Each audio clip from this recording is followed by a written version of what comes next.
पहला पैरा। अच्छा।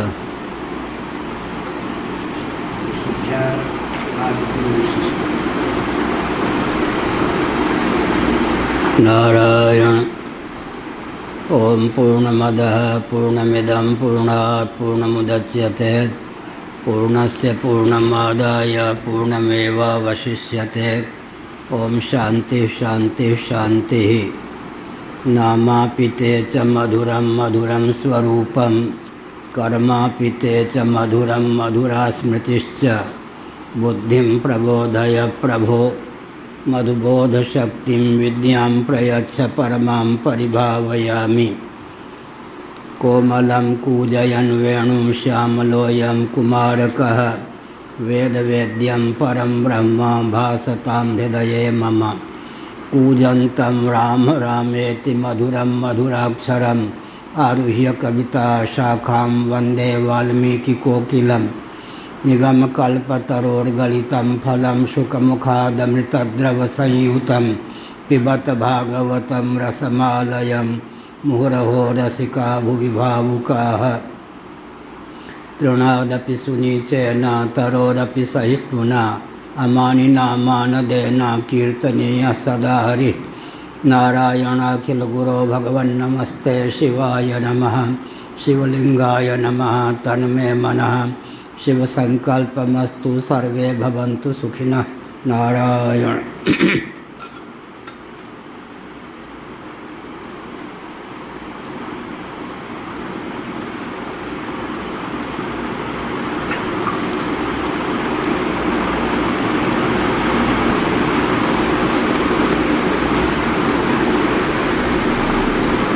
बृहदारण्यक उपनिषद 1:3 शंकर भाष्य आनंदगिरी टीका पृष्ठ 77।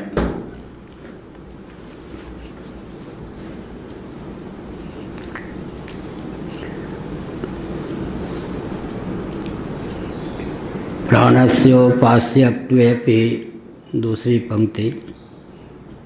शुद्ध्यादिगुणवादस्य स्तुत्यर्थत्वेन अर्थवादत्वसंभवात् न यथोक्ता देवता स्यात् इति पूर्ववाद्याः न स्यादिति। मान लिया कि उद्गीत नामक कर्म का यह प्रकरण नहीं है, उपासना का प्रकरण है। यहाँ प्राण ही उपास्य है।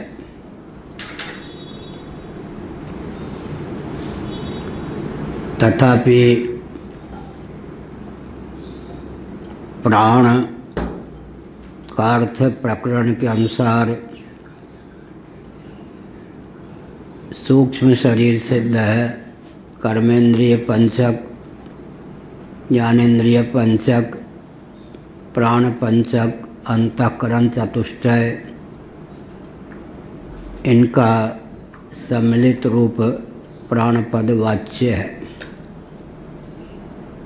संवाद के माध्यम से यह भी सिद्ध है कि कर्मेंद्रिय, ज्ञानेन्द्रिय, अंतःकरण और प्राण के जो अधिदैव हैं उन्हीं का परस्पर संवाद सिद्ध हो सकता है। साथ ही साथ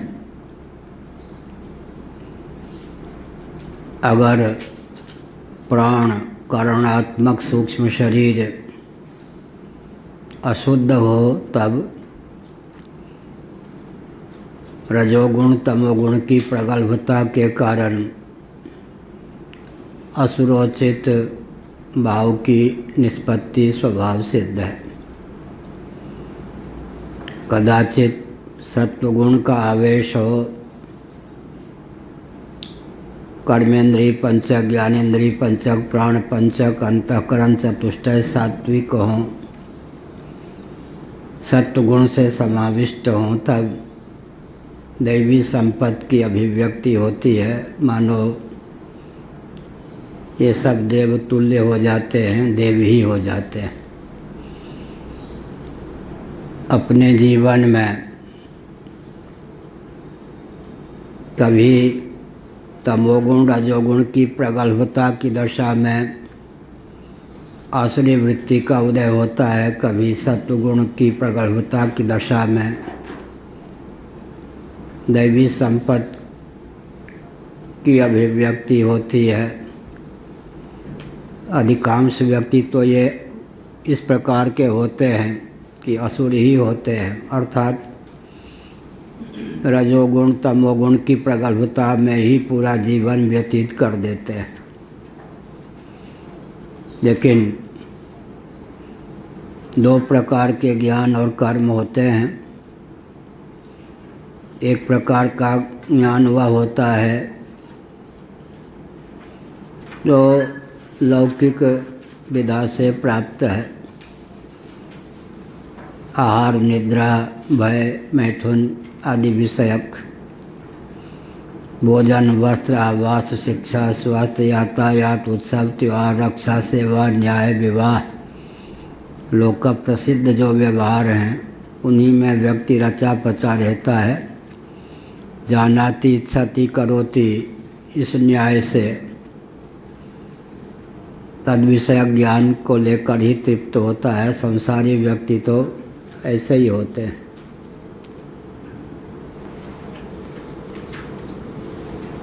जिस प्रकार का ज्ञान होता है उसी प्रकार के फिर कर्म में प्रवृत्ति भी होती है। तो लोक दृष्टि से जो ज्ञान है उसमें कभी कभी व्यक्ति प्रत्यक्ष के साथ अनुमान का भी आलम्बन लेता है। पशु के जीवन में भी अनुमान के प्रति आकर्षण परिलक्षित है। इस प्रकार के चारे का सेवन करने से कल मुझे बहुत ही स्वाद मिला और बहुत ही मैं पुष्ट हुआ प्रसन्न हुआ। आज भी इस प्रकार का चारा पाने पर पुष्टि हो सकती है, तृप्ति हो सकती है। इसी दृष्टि से पशुओं की भी चारे में प्रवृत्ति परिलक्षित है। अनुमान का उपयोग पशु भी करते हैं, पक्षी भी करते हैं। चींटी आदि के जीवन में भी प्रत्यक्ष और अनुमान लौकिक धरातल पर परिलक्षित है। यदि मनुष्य भी केवल प्रत्यक्ष का उपोद्बलक जो ज्ञान है, अनुमान है, उसी तक सीमित रहे तो उसके जीवन में कोई दैवी संपत्ति का उत्कर्ष नहीं हो पाता। कभी कभी नास्तिकों के जीवन में भी जो दृष्ट सुख के प्रति पक्षपात होने के कारण दैवोचित मानवोचित शील संयम परिलक्षित है। वो परंपरा प्राप्त गुण समझना चाहिए, लेकिन देहात्मवादी होने के कारण वे अन्य देहात्मवादियों की अपेक्षा उत्कृष्ट मान्य हैं, परंतु अधोगति तो उनकी भी सुनिश्चित है। तो ऐसी स्थिति में माना कि यह प्राणोपासना का प्रसंग है, शुद्धादि गुणवाद स्तुति के लिए हैं, तो इनको अर्थवाद क्यों न मान लिया जाए, प्राणोपासना विषयक अर्थवाद क्यों न माना जाए। ऐसी स्थिति में जब प्राणोपासना विषयक अर्थवाद मानेंगे तब यथोक्ता देवता स्यात् इति न। यथोक्त देवता विशुद्धादि गुणयुक्त यथोक्त देवता की सिद्धि नहीं होगी, यह पूर्व पक्ष है। यह कहा न स्यात्, भाष्य की पहली पंक्ति, न स्यात् उपास्यत्वे विशुद्ध्यादि गुणवादस्य अर्थवादत्वेपि न भूतार्थवादत्वम् इति परिहरति नेति। भाष्य की पहली पंक्ति में न का उपयोग हुआ है, उसी को लेकर नेति कहा गया। विशुद्ध्यादि गुणवादस्य अर्थवादत्वेपि न अभूतार्थवादत्वम् इति परिहरति।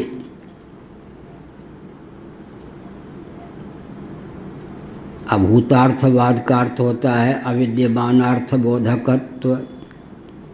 अविद्यमानार्थबोधक यह अभिप्राय है।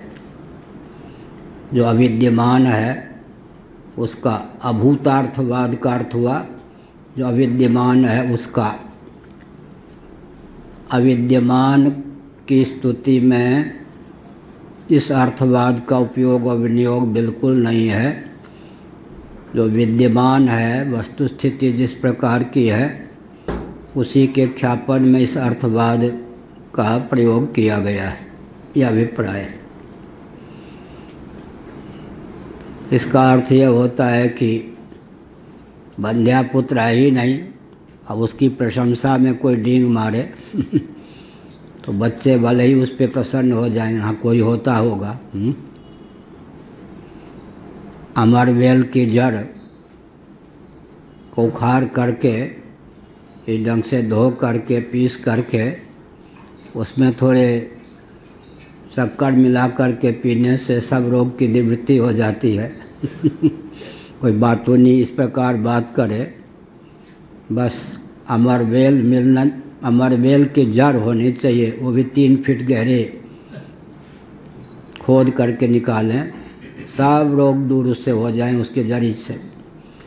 ताबीज ही भले ही बांध ले कोई तो बच्चे भले ही प्रसन्न हो जाएं। अविद्यमान की प्रशंसा यहाँ पर नहीं है। अर्थवाद के भी तो अभूतार्थवाद 2 भेद हो जाते हैं।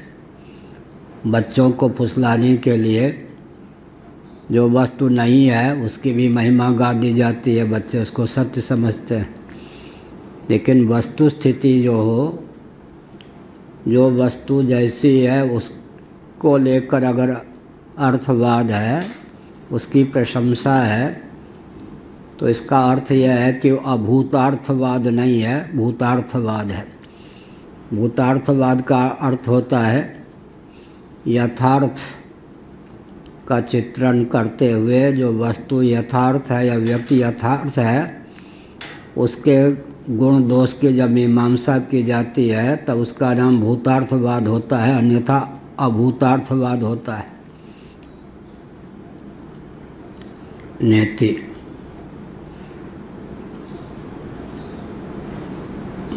विशुद्ध्यादि गुण विशिष्ट प्राण दृष्टेरत्र फल प्राप्ति ही सुता नसा ज्ञानस्य मिथ्यार्थत्वे युक्ता सम्यक ज्ञानादेव पुमर्थाप्तेह संभवात् अतः स्तुतिरपि यथार्थैव इत्यर्थः। विशुद्धि आदि गुणों से विशिष्ट प्राण दृष्टि यहाँ पर प्राप्त है। प्राण का अस्तित्व है। प्राण का अर्थ मैं कई बार कर चुका हूँ। प्रकरण के अनुसार सूक्ष्म शरीर का नाम प्राण है। कर्मेंद्रिय, ज्ञानेंद्रिय, अंतःकरण और प्राणों का संवेद स्वरूप जो सूक्ष्म शरीर है उसी का नाम यहाँ पर प्राण है। लेकिन संवाद के बल पर प्राण के अधिदैव, जीवाधिष्ठित अधिदैव का नाम यहाँ पर प्राण हो जाता है। विशुद्ध्यादि गुण विशिष्ट प्राण दृष्टेः अत्र फल प्राप्ति सुता नशा ज्ञानस्य मिथ्यार्थत्वे युक्ता। यहाँ जो फल का वर्णन किया गया है, विशिष्ट दिव्य गुणों से युक्त जो प्राण, उसकी दृष्टि प्राप्त होने पर अमुक फल की प्राप्ति होती है। तो प्राण भाव पदार्थ है, उसके अधिदैव भी भाव पदार्थ हैं। उनकी यथावत उपासना से तथाकथित फल की उपलब्धि होती है। तो उसमें मिथ्यात्व का आरोप करना उचित नहीं है। अरे यह तो अर्थवाद है, बढ़ चढ़ कर बात कह दें तब नाम अर्थवाद होता है। अथवा जो वस्तु हो ही नहीं, जो व्यक्ति हो ही नहीं। मृग तृष्णाम भसिस्नातः ख पुष्पकृत शेखरः एस बंध्या सुतो याति शशशृंग धनुर्धरः। भगवान शंकराचार्य ने भाष्य में लिखा, मृग तृष्णाम भसिस्नातः, मरुमरीचिका में स्नान करके, शशशृंग धनुर्धरः, खरगोश के सिंह से बने हुए धनुष को धारण करके योद्धा का नाम लिया। एस बंध्यासुतो याति, यह बंध्यासुत जा रहा है। ख पुष्पकृत शेखरः, आकाश कुसुम, आकाश कुसुमों से निर्मित मुकुट को धारण करके। योग वासिष्ठ और जोड़ दें तो भविष्य नगर में जा रहा है युद्ध करने। खरगोन में चौमासा होना था, पूज्यपाद पूर्वाचार्य महाभाग पद पर। उनको स्वयं ही नहीं मालूम होता था 3 दिन पहले कि चातुर्मास कहाँ होना। उनसे पढ़ने के लिए हम इच्छुक थे, हमें कैसे पता चले। परेशान हो जाते थे, वृंदावन से चौमासा करेंगे तो कहाँ करेंगे महाराज। उन्हीं की ओर से सूचना तो क्या आएगी, उन्हीं को नहीं मालूम है चौमासा कहाँ होना। पंडित और व्यवस्था दोनों में निपुणता, पांडित्य व्यवस्था दोनों में निपुणता बहुत कठिन। अब फिर बिना रिजर्वेशन के अब 1000 किलोमीटर कहीं पहुंचना है, मालूम नहीं पड़ जाए 2 दिन पहले, बड़ी परेशानी। पढ़ने के लिए बहुत कष्ट उठाना पड़ा, समझ गए। हाँ, यहाँ तो सब ठीक है। तो हमको कहीं से पता चला कि गीता भवन खरगोन में महाराज इस बार चौमासा करेंगे। कहाँ? मध्य प्रदेश में। नया जिला बना था, एक रिक्शा के अलावा उस जिले में, जिले की वो जिला मुख्यालय में एक रिक्शा के अलावा उस शहर में कोई रिक्शा भी नहीं। बहुत परेशान होके पहुँचे। अब हमने लोगों से कहा भाई गीता भवन, गीता भवन, गीता भवन, गीता भवन कहीं हो तब तो कोई बता दे रिक्शा वाला उसे। एक पुलिस वालों से कहा कि भाई गीता भवन न सही, पुरी के शंकराचार्य जी महाराज चौमासा करेंगे। तो उन्होंने कहा वो तो अभी आए ही नहीं है, करेंगे ऐसा सुना है। ढूंढते ढूंढते पता चला कि कागज पर योजना है गीता भवन बनाने की, उस गीता भवन का पता दिया गया था।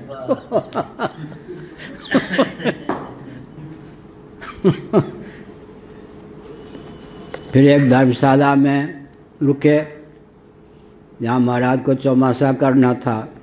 उन लोगों ने कहा कि आपको तो निमंत्रण नहीं दिया गया है, भगिए यहाँ से।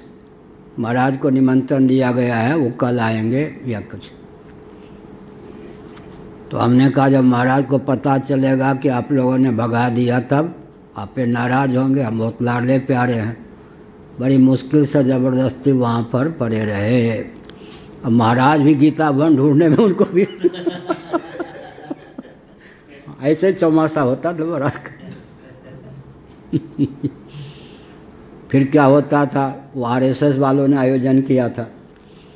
फिर 15-20 दिन के बाद व्यवस्था नहीं होती थी ठीक ठाक, दरी वरी कुछ नहीं। तो हमसे कहते थे दंडी स्वामी जी आप तो धर्म को जानते हैं, वचन देखिए, आपत्ति की दशा में, आपातकाल में चौमासा तोड़ने में कोई दोष नहीं होता है ना। तो हम भी भगे, आप भी भगे। तो हमने कहा 1 दिन का समय दीजिए, एकदम का। हाँ 1 घंटे का समय देते हैं, नहीं तो बिस्तर बांधिए, आप भी अपना जाइए वृंदावन। कोई शास्त्रार्थ की चुनौती दे तो हम हैं ना। वो ट्रस्टियों को बुलावे हमने कहा क्या बात है, तुम्हारे पास कोई रसगुल्ला नहीं, सामान्य भोजन भी 2 महीने तक देने की आवश्यक शक्ति नहीं है, चौमासा महाराज का क्यों करवाया। फिर मैं चेताऊँ यजमान, मैंने कहा अच्छा ब्राह्मणों को बुलाता हूँ, अब ब्राह्मणों को बुला लिया, भाई ये दशा है, ब्राह्मणों के गुरु तो होते ही हैं शंकराचार्य, ऐसी स्थिति है, रोटी के पाले पर है, हम महाराज हम हैं ना।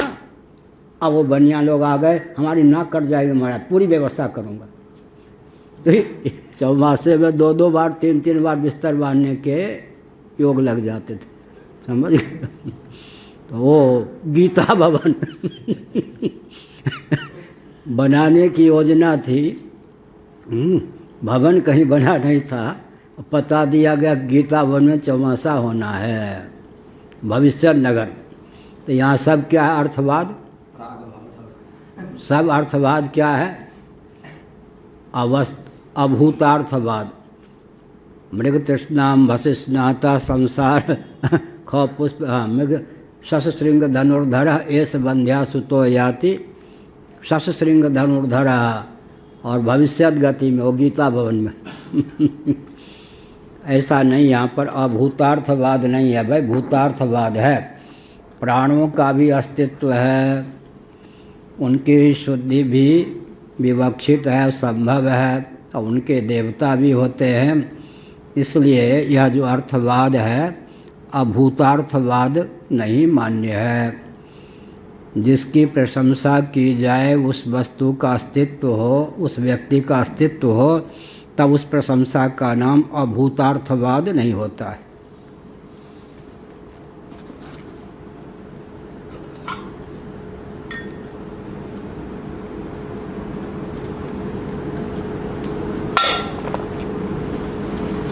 एक बार कलकत्ता में महाराज का चौमासा था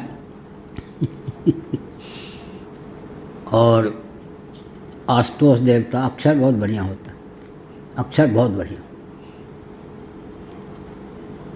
ओम हरि लिख के, मैंने महाराज की ओर से निश्चलानंद जी मेरी आज्ञा है कि आप यहाँ चौमासा करने अवश्य आवें। दैवयोग से मैंने दैवयोग से ही पत्र रख लिया, महाराज स्वयं लिखेंगे, उनका अक्षर तो है नहीं, मैं जानता था, लेकिन किसी से लिखवाया होगा, अक्षर बहुत बढ़िया है। वो आशुतोष लिखने वाला, लेकिन नाम नहीं लिखा अपना। ट्रेन से उतरे, किसी व्यक्ति को सूचना दी, उसने कहा आपको बुलाया गया नहीं, आप लौट जाइए, महाराज को बुलाया है और उनके साथ 1-2 व्यक्ति होते हैं, इससे अधिक व्यवस्था हमारे पास नहीं है। देखो शंकराचार्य की स्थिति, अब कहाँ वृंदावन से कलकत्ता पहुँचे थे बिना रिजर्वेशन के, क्यों, मतलब 1-2 दिन पहले पता चल पाता था। तो हमने कहा पत्र है मेरे पास,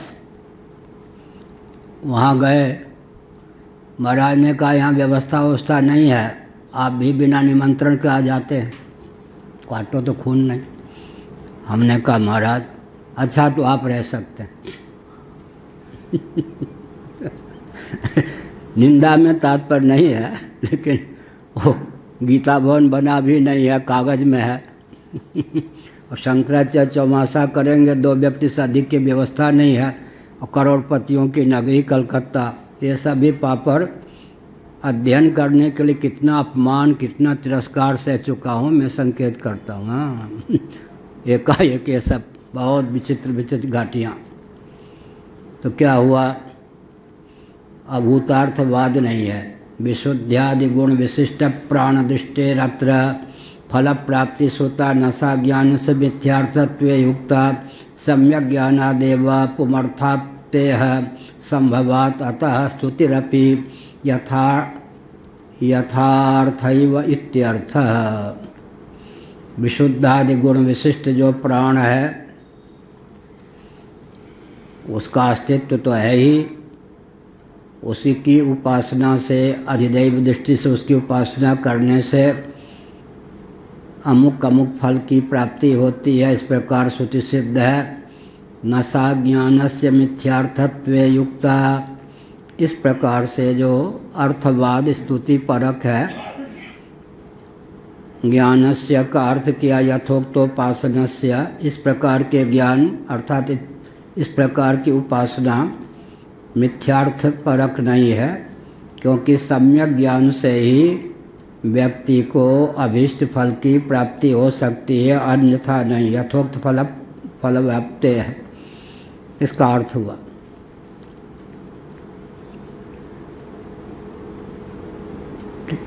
एक बच्ची को खिलाने के लिए कोई कहे देखो तुम्हारा दूल्हा जो है 108 वर्ष बाद जन्म लेगा, हाँ उससे तुम्हारी शादी रचा दें। हाँ हाँ बहुत बढ़िया बढ़िया, बच्ची को तब तक जीवित रहेगी। दूल्हा जो है तुम्हारा 108 वर्ष बाद जन्म लेगा, उससे शादी करोगी? हाँ हाँ हाँ हाँ। अब उसे क्या मालूम शादी क्या चीज़ है, दूल्हा क्या चीज़ है, 108 वर्ष बाद तो दूल्हा जन्म ही लेगा। इसका अर्थ क्या हुआ? अर्थवाद भी गंदी टोकरी में डालने योग्य थोड़े है। जो वस्तु जैसी है उसके सेवन से जिस प्रकार के फल का वर्णन है, कदाचित उस प्रकार का फल प्राप्त होता हो, उस फल का निरूपण करने वाला जो वचन होगा वो मिथ्यार्थ का द्योतक नहीं होगा ना। प्राणोपासना से सचमुच में जिस प्रकार के फल की प्राप्ति होती है, तो प्राण भी है, उसकी उपासना भी संभव है। उसकी उपासना से जिस प्रकार के फल का वर्णन किया गया है उस प्रकार के फल की समुपलब्धि भी है। इसलिए यह कोई धोखे में डालने वाली बात नहीं, अभूतार्थवाद नहीं है, यह अभिप्राय हुआ। पुमर्था प्राप्ते है संभवा ततः स्तुतिरपि यथार्थैव, यथार्थ स्तुति है, यथार्थ स्तुति है, अयथार्थ नहीं। यह लोक दृष्टान्तम व्याचस्ते यो ही ती, भगवान भाष्यकार दूसरी पंक्ति भाष्य की, यो ही अविपरीतमर्थम प्रतिपद्यते लोके स इष्टम प्राप्नोति अनिष्टाद् वा निवर्तते न विपरीतार्थ प्रतिपत्त्या। जो अविपरीत अर्थ को प्राप्त करता है, अर्थात जिस प्रकार का विषय है उसी प्रकार के विषय को प्राप्त करता है, कल्पित नहीं, इष्ट की प्राप्ति होती है। जैसे भोजन का गुण लिखा गया, अब भोजन करेगा तो उस प्रकार के फल की प्राप्ति होगी। पानी प्यास बुझाने में समर्थ है, पानी का गुण बताया गया। पानी पीने से प्यास की निवृत्ति होती है, देहेंद्रीय प्राणांतकरण में पुष्टि की प्राप्ति होती है, तृप्ति की प्राप्ति होती है। ये जो पानी का महत्व बताया गया अर्थवाद तो है, लेकिन झूठा है क्या? अरे पानी पीने से प्यास की निवृत्ति होती ही है, देहेंद्रीय प्राणांतकरण में पुष्टि की प्राप्ति होती ही है, अंत में तृप्ति की प्राप्ति होती ही है। अन्न, अमुक अमुक अन्न के सेवन से भूख की निवृत्ति होती है, देहेंद्रीय प्राणांतकरण में पुष्टि की प्राप्ति होती है, अंत में तृप्ति होती है। अर्थवाद तो है, लेकिन कोरी कल्पना या कोरा गल्प थोड़े है। इसका मतलब भूतार्थवाद का उपहास नहीं करना चाहिए। जो वस्तु जैसी है उसके बारे में अगर प्रशंसा की जाए, उसके महत्व का ख्यापन किया जाए, तो उसका नाम भूतार्थवाद होता है। भूतार्थ माने वास्तविक अर्थवाद, उसका उपहास नहीं कर सकते। येति वेदाख्या दार्ष्टान्तिकोक्ति ही, भगवान भाष्यकार ने यह कहा यहाँ, यो ही अविपरीतमर्थम प्रतिपद्यते लोके स इष्टम प्राप्नोति अनिष्टाद् वा निवर्तते। इष्ट की प्राप्ति भी करता है और अनिष्ट से निवृत्त भी हो जाता है। क्या? इष्ट की प्राप्ति और अनिष्ट की निवृत्ति, तो दोनों प्रकार की बात। अनिष्ट की निवृत्ति और इष्ट की प्राप्ति। अभीष्ट की सिद्धि हो जाती है, अनभीष्ट से व्यक्ति बच जाता है। यह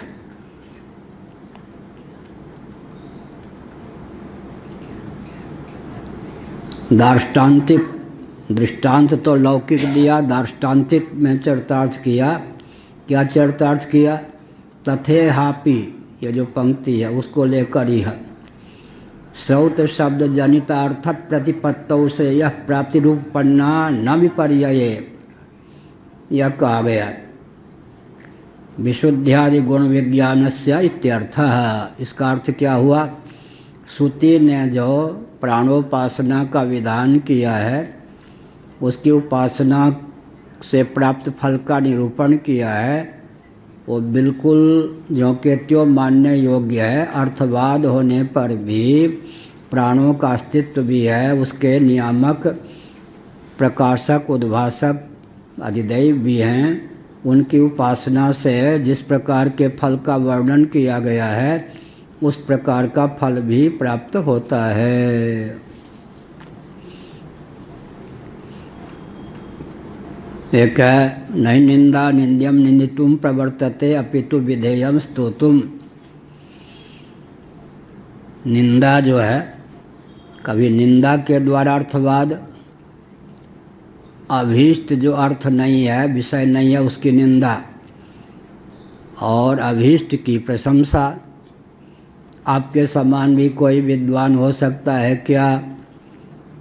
तो अन्यों की निंदा में इस वचन का तात्पर्य नहीं है, सामने वाले व्यक्ति की प्रशंसा में इस वचन का तात्पर्य है। क्या ये? किसी की निंदा में नहीं। अरे इनके समान कोई पराक्रमी है क्या? तो यहाँ यह नहीं समझना चाहिए कि अन्य जो पराक्रमी हैं उनकी निंदा में तात्पर्य, अमुक व्यक्ति के पराक्रम की प्रशंसा में तात्पर्य है। लेकिन आनंद गिरि जी ने अन्यत्र लिखा है कि यथावत निंदा भी चरितार्थ हो, यथावत प्रशंसा भी चरितार्थ हो। वो क्या हुआ? भूतार्थवाद। द्वितीयाद् वै भयम भवति। अब ये जो द्वैत की निंदा है, ये भूतार्थवाद है। निंद की निंदा में यहाँ पर तात्पर्य हो गया। द्वितीयाद् वै भयम भवति, भागवत का 11वां स्कंध। भयम द्वितीयाभिनिवेशतः स्यात्। द्वैत रहे लेकिन उसमें अभिनिवेश न रहे तो द्वैत दुखकारक नहीं होगा। इसलिए द्वितीयाद् वै भयम भवति, उसकी व्याख्या कर गई, विवरण प्रस्तुत कर दिया गया श्रीमद् भागवत के 11 स्कंध में। भयम द्वितीयाभिनिवेशतः स्यात्, द्वितीय में, द्वैत में अभिनिवेश। तो यहाँ पर द्वैत की निंदा जो है और अद्वैत की प्रशंसा जो है, तो निंदा का तात्पर्य कहीं निंदा में भी हो जाता है, भूतार्थवाद हो तो। अन्यथा निंद की निंदा में निंदा का तात्पर्य न होकर विधिष्ठित अर्थ की प्रशंसा में निंदा का तात्पर्य होता है। नहीं निंदा निंद्यम निंदितुम प्रवर्तते अपितु विधेयम स्तोतुम। ये सब शास्त्रार्थ के जगड्डवाल कहते थे पूज्य गुरुदेव, जगड्डवाल है। ननु विशुद्ध्यादि गुणवतीं देवतां वदन्ति वाक्यानुपासना विध्यर्थत्वात् न स्वार्थे प्रामाण्यं प्रतिपद्यन्ते तत्राह न चेति। भाष्य की अंतिम पंक्ति। न चोपासनार्थ श्रुत शब्दोत्थ विज्ञान विषयस्य अयथार्थत्वे प्रमाणमस्ति। न च उपासनार्थ श्रुत शब्दोत्थ विज्ञान विषयस्य अयथार्थत्वे प्रमाणमस्ति। उपासना की दृष्टि से श्रुति ने जिन शब्दों का प्रयोग किया, उन शब्दों के आधार पर जिस वस्तु या व्यक्ति का निर्धारण हुआ, वह वस्तु नहीं है ये नहीं कह सकते। क्या मतलब हुआ? जो वस्तु जैसी है, जो व्यक्ति जैसा है, जो पदार्थ जैसा है, जो तत्व जैसा है, विद्यमान है, अस्तित्वहीन नहीं है, उसी की उपासना का विधान श्रुति करती है। श्रुति कोई वंचना नहीं करती, अभिप्राय। न च उपासनार्थ श्रुत शब्दोत्थ विज्ञान विषयस्य अयथार्थत्वे प्रमाणमस्ति। श्रुति ने जो विषय का प्रतिपादन किया उसके अनुसार जो हमको ज्ञान प्राप्त होता है उस ज्ञान का कोई विषय ही नहीं है, पदार्थ ही नहीं है। वो मानो बंध्या पुत्र के समान केवल शब्द ज्ञानानुपाति वस्तु शून्य विकल्प है, केवल उटपटांग कल्पना कर ली गई है, ऐसा नहीं। बौआ इस वृक्ष पर है हौवा बच्चों को डराने के लिए, हे बौआ, हे बौआ, इस वृक्ष पर होता है हौवा, ज़्यादा करेगा तो उसे बुला के तेरे कान कटवा दूंगा अब वृक्ष तो है, हौवा नहीं है, उस शब्द के अलावा कुछ नहीं, बच्चे के लिए डर हो जाता है। हाँ हाँ हाँ, बढ़िया कहे छी, मैथिली में हौवा बौआ ठीक, हाँ ये बात समझ में आ गई इसलिए पूरा भाषा समझ में आ गया फिर तो झाऊ वाचा तो क्या अर्थ हुआ? श्रुति ने किसी के, श्रुति वंचना नहीं करती ना, किसी वस्तु व्यक्ति ईश्वर की उपासना का वर्णन किया तो ईश्वर है या नहीं, अधिदैव की उपासना का वर्णन किया तो अधिदैव है या नहीं, जीव के विज्ञान का वर्णन किया, जीव का वर्णन किया तो जीव तत्व है या नहीं, प्राणों की उपासना का वर्णन किया तो प्राण है या नहीं। इसका मतलब श्रुति वंचना नहीं करती। जिस वस्तु के विज्ञान के बाद जिस उसी ढंग से उपासना करने पर जिस प्रकार के फल का वर्णन श्रुति ने किया है, ऐसी आशंका नहीं करनी चाहिए कि वस्तु है भी या नहीं। सातवें आसमान की कोई चिड़िया तो नहीं है, ऐसी कल्पना नहीं करनी चाहिए।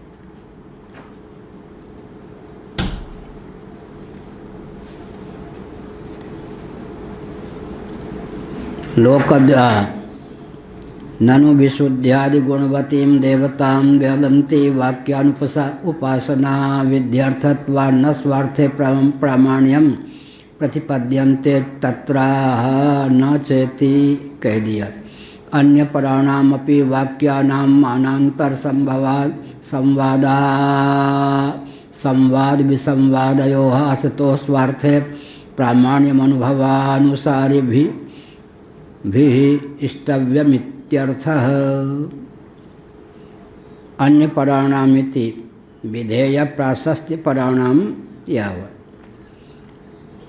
प्रतिषेध परक विशेषण, विधेय का प्रतिपादक विशेषण और तीसरा विशेषण भी होता है हेतु गर्भित विशेषण, यहाँ विधेय। विधेय प्राशस्त्य पराणाम इत्यर्थः। जो विधित अर्थ है उसके प्राशस्त्य को, वैशिष्ट्य को, विशेषता को द्योतित करने वाला वचन। ननु विशुद्ध्यादि गुणवतीं देवतां वदन्ति, यही था ना? नहीं, अन्य पराणामपि वाक्यानां मानांतर संवाद विसंवादयोः असतोः स्वार्थे प्रामाण्यमनुभवानुसारि भी इष्टव्यमिति। इस प्रकार से विधेय प्राशस्त्य परक जो वचन है उनमें अन्य पराणामपि वाक्यानां मानांतर संवाद विसंवादयोः, मानांतर माने श्रुति के अतिरिक्त, स्वार्थे प्रामाण्यमनुभवानुसारि भी इष्टव्यम इत्यर्थः। ननु प्राणस्य विशुद्ध्यादिवादो न स्वार्थे मानम अन्य परत्वादादित्य उपाधिवाक्यवत् कहते।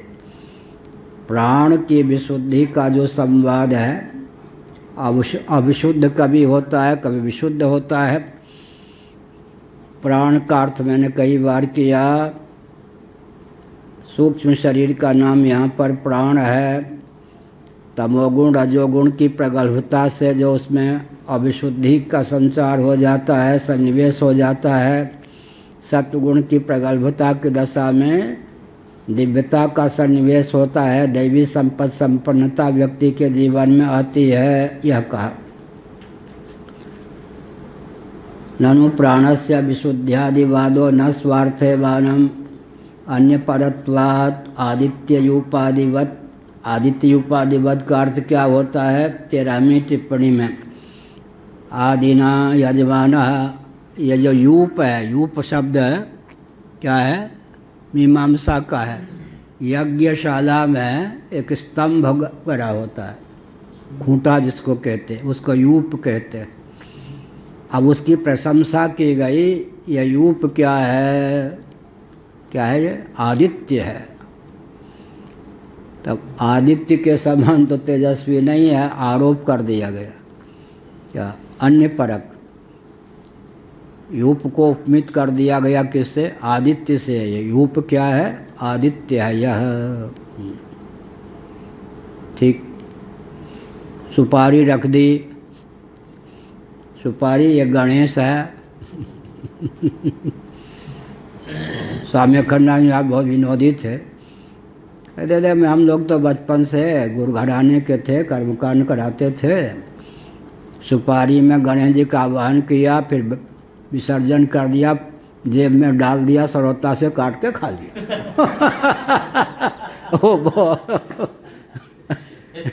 पहले गणेश मारा, बाद में उसको चबा लिया, विसर्जन के बाद। लेकिन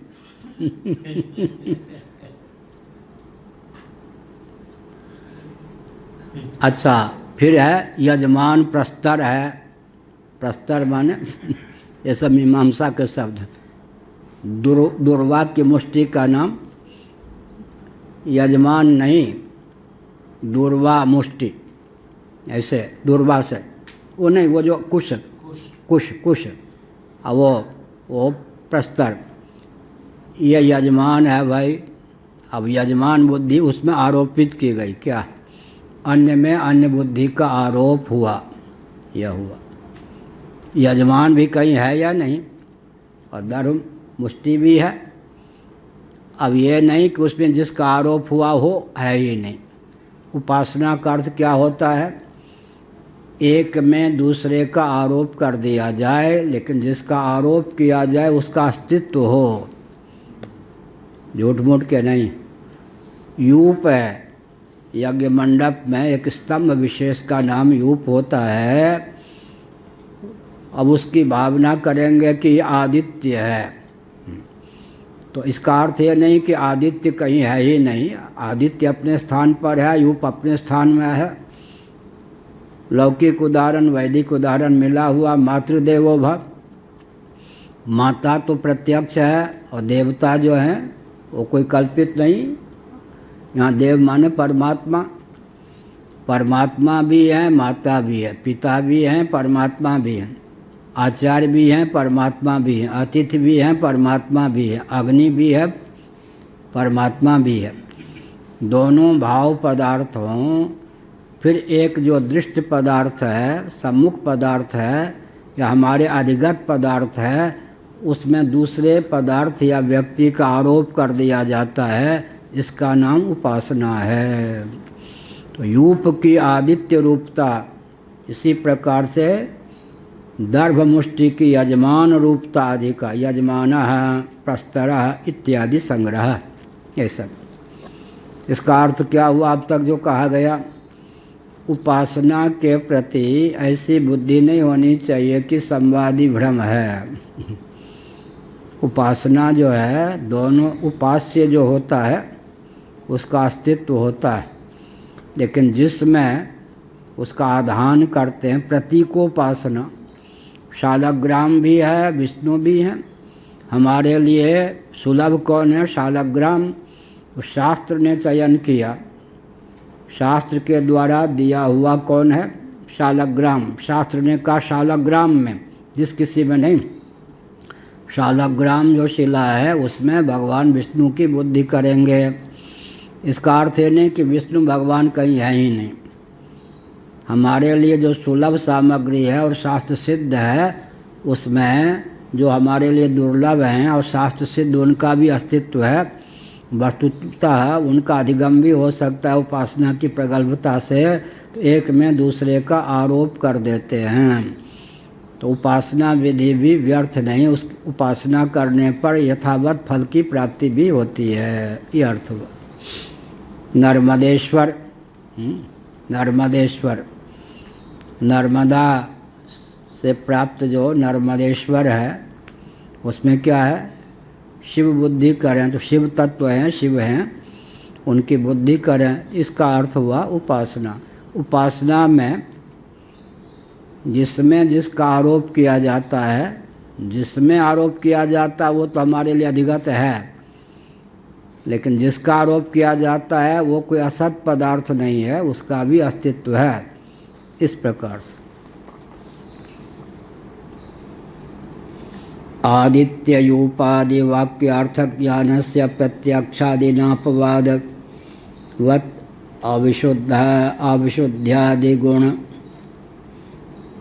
विज्ञानस्य नापवादः सुतस्तस्माद् विशुद्ध्यादिवादस्य स्वार्थे मानत्वम् अप्रत्युहम् इत्यर्थः। इसमें यह का आदित्य यूपादि वाक्यार्थक ज्ञानस्य प्रत्यक्षादिना अपवाद है। अपवाद कैसे हो गया, अब यहाँ विचार करना चाहिए। अर्थवाद में भी कई प्रकल्प होता है। मान लिया कि आदित्य हैं और हैं भी, यह यूप हमको दिखाई पड़ रहा है स्तंभ विशेष, उसमें हमको कहा गया कि ये आदित्य है, तो इसमें केवल आरोप हुआ ना, लेकिन जिसका आरोप हुआ आदित्य भी है। अब उससे कोई प्रकाश निकलने लगेगा, जो काम आदित्य से सस्ता है वो सब हो जाएगा, ये नहीं कह सकते। दर्भ मुष्टि है, उसमें कह दिया गया कि यजमान है, तो यजमान तो खाता पीता भी है, सोता भी है, हमारा काम तो चल गया, लेकिन इस प्रकार का संकोच नहीं है यहाँ पर। क्या इस जो कहा गया कि प्राण के अधिदेव भी हैं, प्राण भी है भाई, उसकी उपासना से वो जिस गुण से संपन्न है, प्राण जिस गुण से संपन्न है, और प्राण के जो अभिमानी देवता हैं जिन जिन गुणों से संपन्न है उन्हीं का वर्णन किया गया। यहाँ तो दर्भ मुष्टि में यजमान के गुण नहीं हैं, वहाँ केवल भावना है, लेकिन असत की भावना नहीं। यूप में आदित्य की भावना है, लेकिन असत की भावना नहीं है। लेकिन इसका अर्थ यह नहीं है कि दर्भ मुष्टि जो है सचमुच में यजमान की तरह चेतन है या यजमान ही है, ऐसा नहीं। इसी प्रकार से यहाँ कहना चाहिए कि वो जो यूप है उसमें आदित्य के गुण नहीं हैं, लेकिन आदित्य का केवल आरोप है। आरोप जिसका किया गया उसका भी अस्तित्व है, जिसमें किया गया वो तो प्रत्यक्ष है, उसका अस्तित्व मानेंगे ही। लेकिन यहाँ पर उस ढंग का आरोप नहीं है। क्या यहाँ यथार्थ कोई विद्वान हो, सामने वालों को नहीं मालूम है कि न्याय के विद्वान हैं, हमको तो बहुत प्रसन्नता हुई, मातृप्रसाद न्यायाचार्य हैं, हमें तो सुना ही नहीं था कभी। वो दिन परिचय दिया इन्होंने, जगन्नाथ विश्वविद्यालय से न्यायाचार्य, वाह हमें तो प्रसन्नता हुई। तो क्या अर्थ हुआ, अमुक व्याकरणाचार्य हैं, इनके सानिध्य में रह कर के तुम व्याकरण का अध्ययन करोगे तो विद्वान वे बिना नहीं रहोगे। अब ये जो अर्थवाद है, कल्पना कर लो ये व्याकरणाचार्य हैं, कोई व्याकरणाचार्य तो है ही, क्या कोई ना कोई। मान लो मधुसूदन नामक एक व्यक्ति है जो व्याकरणाचार्य है। अब भृगु नामक व्यक्ति को लिए कहा गया, मधुसूदन नामक व्यक्ति जो व्याकरणाचार्य हैं उनकी इनमें भावना करो, तब व्याकरण का सूत्र पूछ दिया जाएगा तो क्या होगा। तो यहाँ झूठा तो नहीं कहा गया, लेकिन वो व्याकरण पढ़ा थोड़े पाएंगे कोई, आप ही नहीं, कोई भृगु नामक व्यक्ति है, उसमें का मधुसूदन जो व्याकरणाचार्य हैं, इन भृगु नामक व्यक्ति में भावना करो कि ये मधुसूदन व्याकरणाचार्य हैं। तो वहाँ व्याकरणाचार्य वाला कोई गुण नहीं मिलेगा, लेकिन झूठा भी नहीं, व्यक्ति भी है और मधुसूदन भी हैं। यहाँ जो प्राणोपासना की बात की गई है वो क्या है? वो वास्तुता जो उपास्य है, जिसमें जिस प्रकार का गुण है, जिसकी उपासना से जिस प्रकार के फलोपलब्धि की संभावना है, उस ढंग की बात। यहाँ की उपासना में उसकी उपासना में अंतर हो या न अंतर हो।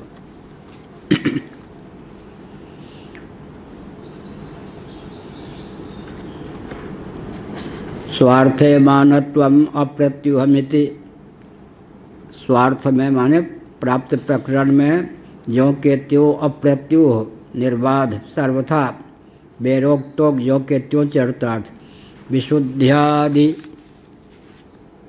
गुणक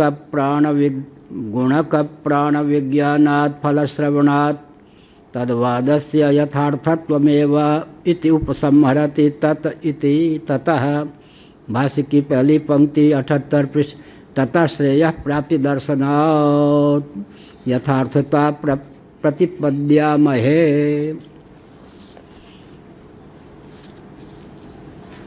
यथोक्त प्राणोपासनात्, ततः का अर्थ है यथोक्त प्राणोपासनात्। जिस प्राण का वर्णन किया गया उस प्राण की उपासना करने पर उसी रूप से जिस जिस फल का वर्णन किया गया उस फल की प्राप्ति सुनिश्चित है। इसलिए यजमान में इसलिए यूप में आदित्य के समान यहाँ पर आरोप नहीं है। क्या व्याकरणाचार्य को व्याकरणाचार्य कहना, दूसरे व्याकरणाचार्य का उसमें आरोप नहीं है। ये हुआ ना। ऐसे ही धर्ममुष्टि को यजमान मानना, यजमान कोई और है, उसमें तात्कालिक धर्ममुष्टि में यजमान की बात कर दी। होता ही है ना। दुर्गा जी का चित्र है। प्राण और मन की एकाग्रता एक साथ तादात्म्यपन करके शास्त्रों में साधना आती है। यह है कि प्रज्ञा और प्राण या मन कह दें, एक के शांत होने पर, स्थिर होने पर दूसरा हो जाता है। अब जिसके जीवन में प्राण को पकड़ने की क्षमता है, वो प्राण को संयत कर ले तो मन अपने आप शांत हो जाएगा। और मन पकड़ने की क्षमता है, मन को शांत कर ले तो प्राण भी शांत हो जाते। और जितने बल से सदने वाले कार्य होते हैं वहाँ पर कुंभक प्राणायाम हो ही जाता। क्या क्या कोई वजन उठाना है, बल साध्य जितने कर्म होते उसमें कुंभक होता है या नहीं? हाँ, बिना कुंभक के तो किसी बलिष्ठ बलवान जिसमें बल का प्रयोग करना हो ऐसा काम हो ही नहीं सकता। कुल्हाड़ी चला में कुछ भी करें कुंभक हो ही जाता। तो मन और प्राण का घनिष्ठ संबंध है। किसी एक को पकड़ लें, उसको शांत कर दें तो दूसरा भी शांत हो जाता है। इस प्रकार प्राण में मन, मन में प्राण का सन्निवेश।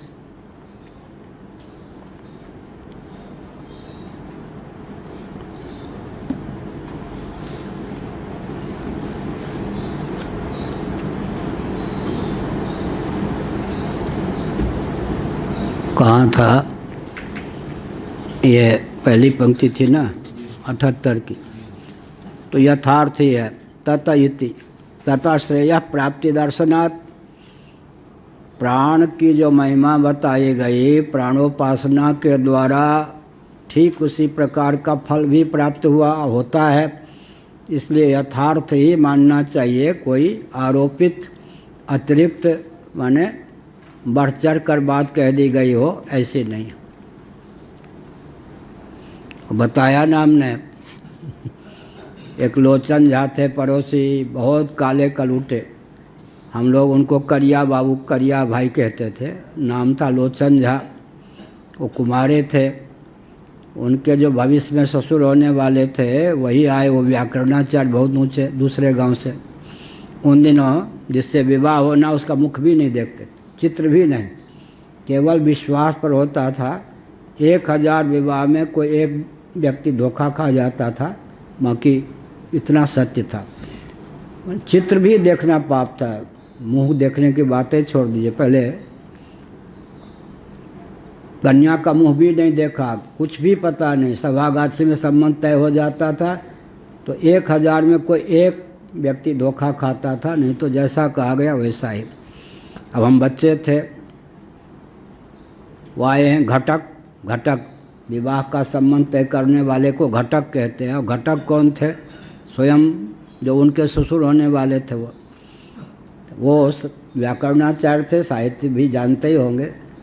हमारी बेटी, उचित नहीं, पिता ही बेटी का वर्णन कर रहे थे, मेरी बेटी ऐसी सुंदरी है, बहुत बढ़िया साहित्य में कहा, रिम झिम वर्षा हो रही हो, भाद्र महीने अमावस्या की तिथि हो, कमरा बंद कर दें, बिल्कुल रात्रि में 12 बजे मेरी बेटी आके बैठ जाए तो पूरा कमरे में उजाला हो जाता है।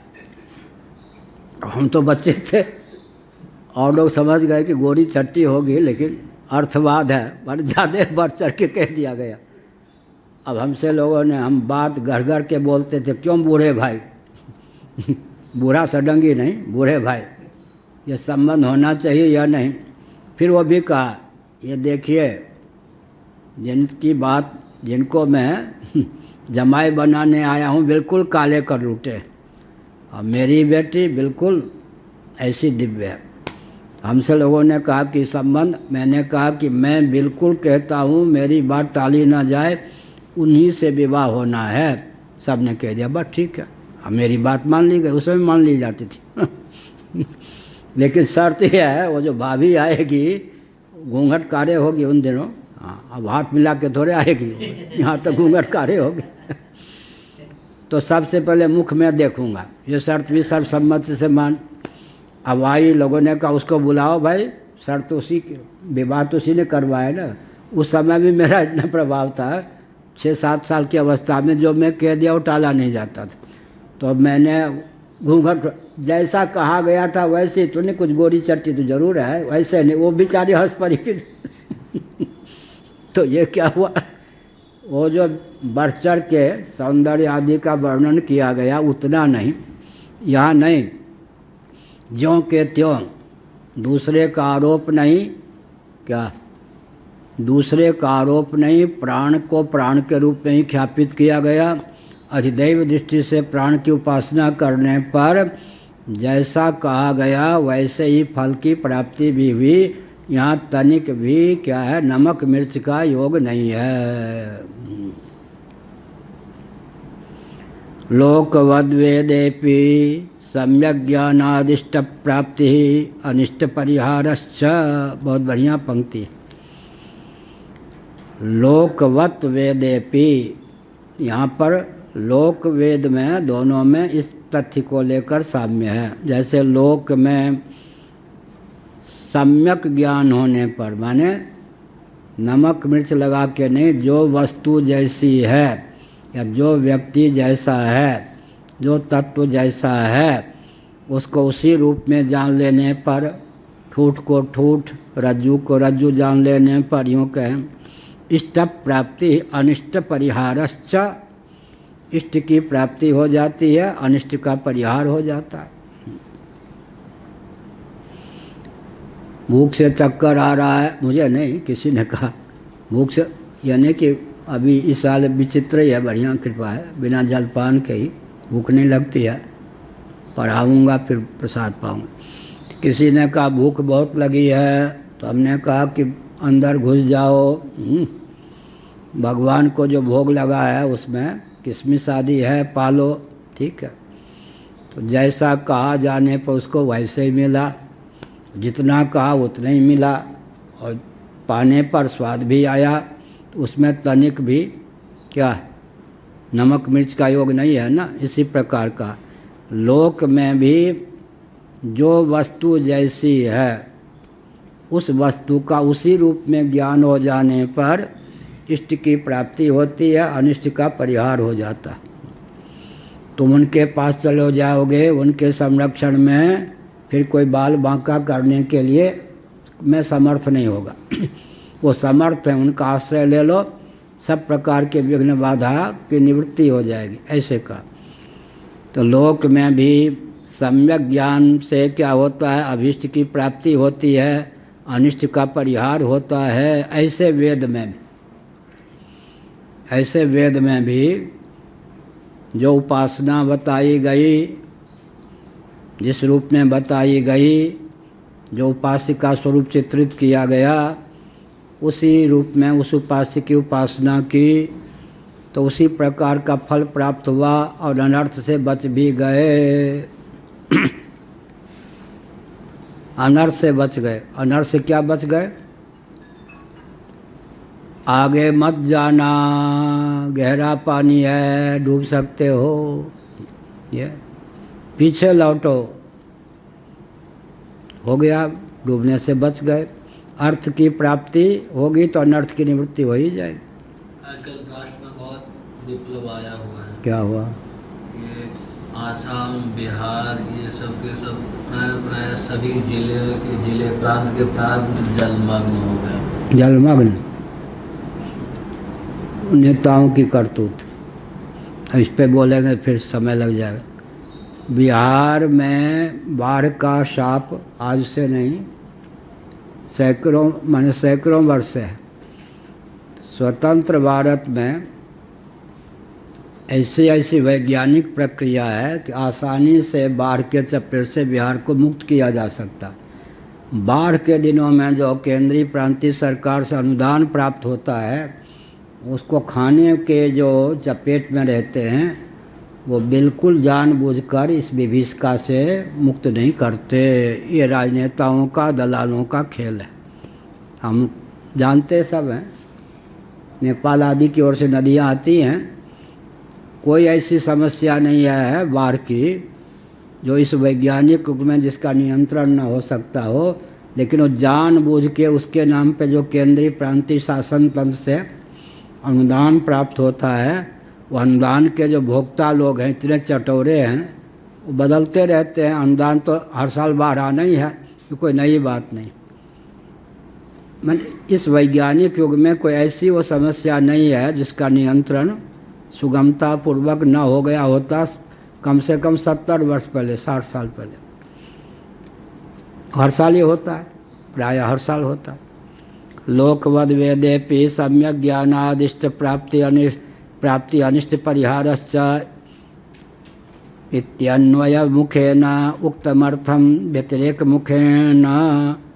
मुखेनापि आनंद गिरि जी ने मुखेनापि लिखा। तो ये प्रकाशन विभाग ने यह किया कि न के स्थान पर न होना चाहिए व्याकरण की दृष्टि से, तो ब्रैकेट में न कर दिया। अर्थात इस प्रकार की प्रति मिली होगी जिसमें मुखेन लिखा होगा, इन्होंने मुखेन कर दिया। व्यतिरेक मुखेना, व्यतिरेक मुख से, तो व्यतिरेक मुखेना अपि समर्थयते, अन्वय मुख से, व्यतिरेक मुख से विपर्य चेत्यादिना विपर्येण अर्थम प्रतिपद्यते लोके पुरुषम। अगर इसके विपरीत विपर्य से जो वस्तु जैसी नहीं है उस रूप से उसको जान लेने पर अनर्थ होता है। देखो, भ्रम का भी वर्णन हमारे शास्त्र के जानने वाले इस ढंग से करते हैं कि व्यक्ति चपेट में ना आ जाए। सर्प में रस्सी का वर्णन नहीं करते, रज्जु सर्प कहते हैं। रस्सी में सर्प बुद्धि हो गई, रस्सी में सर्प बुद्धि हो गई, ठीक है, तो व्यक्ति बच सकता है। और सर्प में रस्सी बुद्धि हो गई तो रज्जु सर्प। अच्छा, एक विचित्र बात है, रज्जु जड़ है तो, लेकिन कुछ न्यून उपमा वो सही, न्यून उदाहरण सही। रज्जु सर्प का क्यों देते हैं? भाई रज्जु में सर्प बुद्धि हो गई, भगोगे कोई बात नहीं, बच के चले जाओगे। और सर्प में रस्सी बुद्धि हो गई तो लपकने जाओगे तो सर्प काट ही लेगा। तो उदाहरण भी देते हैं, मिथ्यात्व का ऐसा देते हैं कि व्यक्ति के लिए वो घातक सिद्ध न हो। कितने हितैषी रहे होंगे। नहीं तो सर्प रज्जु बुद्धि, रज्जु सर्प के स्थान पर क्या कहते हैं?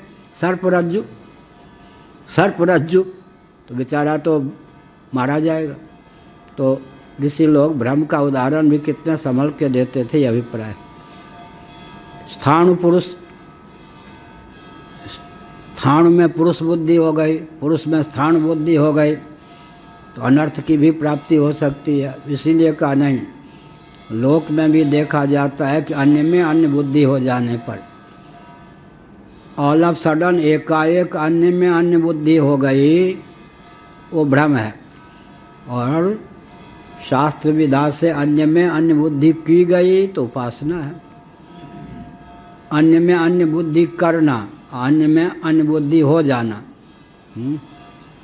अब नाग पंचमी के दिन दीवाल पर जो रखे हुए या चित्र में जो रखे हुए नाग देवता हैं, उनकी नाग बुद्धि से उपासना की, और ठीक ही है। अब शिवलिंग पर जो तांबे के सर्प हैं, अगर सचमुच के सर्प होते तो उनकी उपासना बड़ी महंगी पड़ती।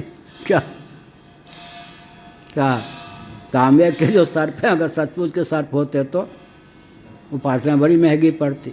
इसका अर्थ क्या हुआ? लोक में भी विपरीत जो बोध होता है वो क्या होता है? मारक होता है। तो यहाँ पर श्रुति जो है क्या करती है, जहाँ जहाँ जिस प्रकार की उपासना का श्रुति ने वर्णन किया है, जिस उपास्य का जिस रूप में ख्यापित किया है, वो उपास्य उसी रूप में है।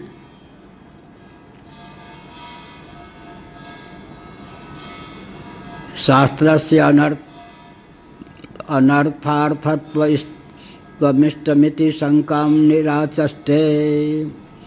शास्त्र जो हैं वो विपत्ति में, अनर्थ में, दुख के चपेट में डालने वाले हैं, ऐसी शंका बिल्कुल नहीं करनी चाहिए। न चेति कहकर का न च एतत् इष्टम। शास्त्र कोई अभीष्ट नहीं है। शास्त्र जो है उपासना का उस रूप में विधान करते हैं, उस विधान का पालन करने पर व्यक्ति अनिष्ट से वंचित रहता है, इष्ट को प्राप्त करता है। अनिष्ट की अप्राप्ति, इष्ट की प्राप्ति, यह तथ्य है। शास्त्र कोई वंचक नहीं है। क्या? शास्त्र कोई वंचक नहीं।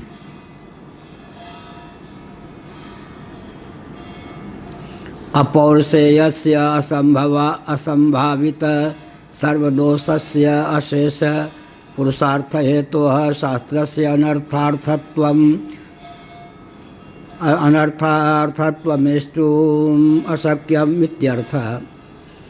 अपौरुषेय जो हैं कौन? वेद। वेद क्या है? अपौरुषेय। पुरुष माने जीव, एक अर्थ होता है। पुरुष माने जीवेश्वर, दोनों योग दर्शन के अनुसार पुरुष विशेष का नाम ईश्वर है। क्लेश कर्म विपाक आशय से अपरामृष्ट पुरुष विशेष का नाम ईश्वर है।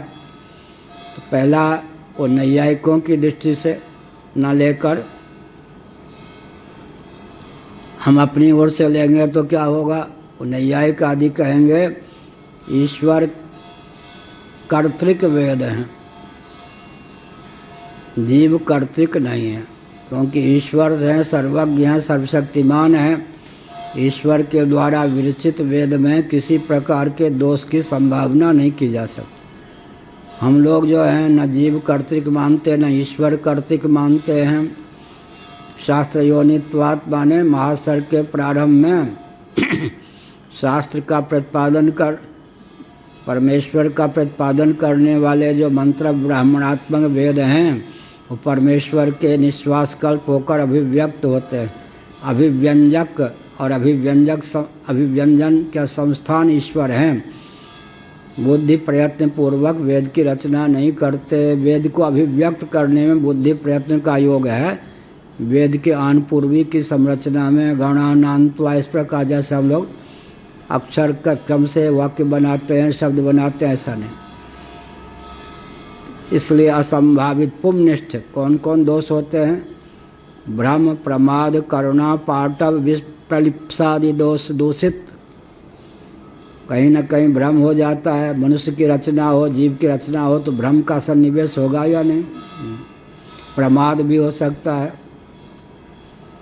अब नींद आ रही है फिर भी कुछ लिख रहे हैं, उस समय जो लिखोगे कुछ का कुछ हो ही जाएगा। ब्रह्म प्रमाद करुणा पाटव,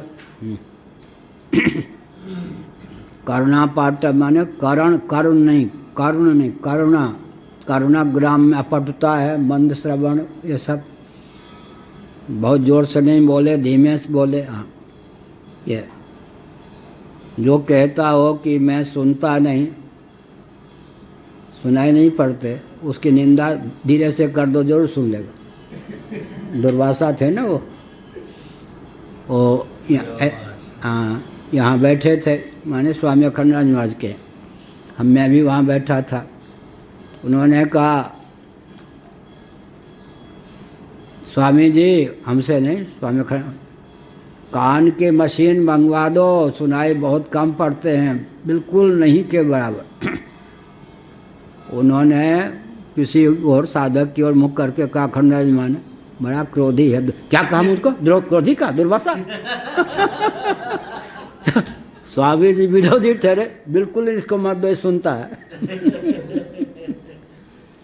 तो कैसे थे मालूम है? स्वामी जी से संन्यास क्यों लिया मालूम है? भूमानंद जी महाराज के पास गए वो, कहाँ पर? हरिद्वार।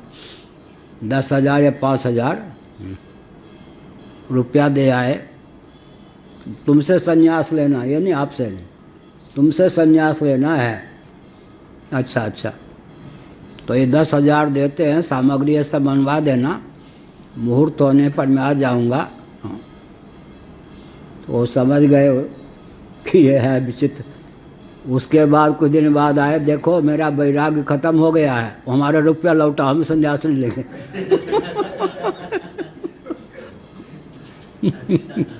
ऐसे तो रुपया, अब मैं संन्यास नहीं लूँगा। अच्छा ठीक है, हम जानते थे तुम नहीं लोगे, भाई 10,000 इसको लौटा दो। अखंडानंद महाराज से कहा तुम संन्यास दे दो, हमें कपड़ा दे दो, वो दंड वन लूँगा, रुपया खर्च होगा ना। हाँ। तो क्या हुआ?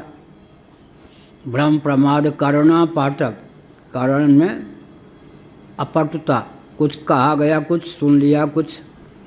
विप्रलिप्सा माने छल भी है, क्या छल पूर्वक भी बोल सकता है व्यक्ति, ये सब।